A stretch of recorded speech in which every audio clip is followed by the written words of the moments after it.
লজ্জার কিছু নেই।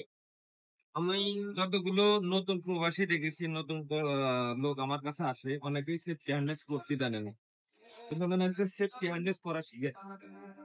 সেফটি হার্নেসের যারা নতুন আছে তাদের হুকটা এরকম খুলে দেবে। হুকটা খুলে দেওয়ার পরে এই যে দেখেন এই অবস্থায় আছে, এই অবস্থায় জামাত এভাবে গায়ে দেয়, এভাবে গায়ে দেবেন, এই গায়ে দেবেন, দেওয়ার পরে এটা এইভাবে লাগাবেন, ঠিক আছে? আর খুলবে না। এইটা এখান থেকে এই যে এই লক আছে, এই লক লাগাবে, ঠিক আছে?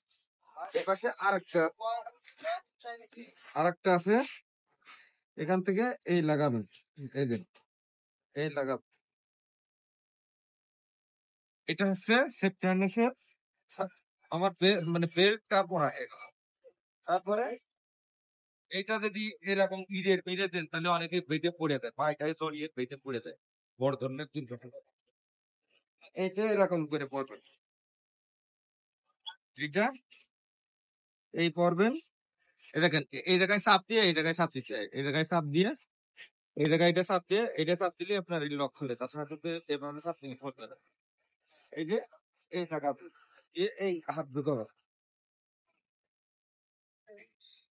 এই আছে সেফটি হার্নেস করা হয়ে গেল। এবার আরেকটা কথা আছে, তার স্বাস্থ্য শরীর যেমন, ঠিক আছে, সেইভাবে বেল্টটা অ্যাডজাস্ট করে নেবে। এই যে এখান থেকে বেল্ট অ্যাডজাস্ট করা যায়, এখান থেকে আমার অ্যাডজাস্ট করব।